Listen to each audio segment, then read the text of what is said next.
be accepting a bit of a tail. You're plugging more here. Yeah, we are accepting left base, a hefty tailwind. So what we're gonna do is let's go do an inspection pass. From this side, I got a 90 knot ground speed.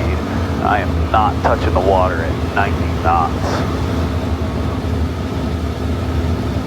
But what we can do is a little pass, see what it looks like, scare off any birds. Oh, those are kayakers. That's a pontoon.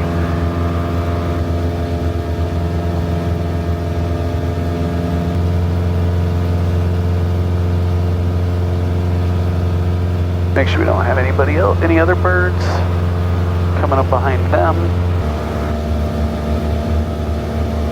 Morning traffic, air group 94342, left downwind, runway 31.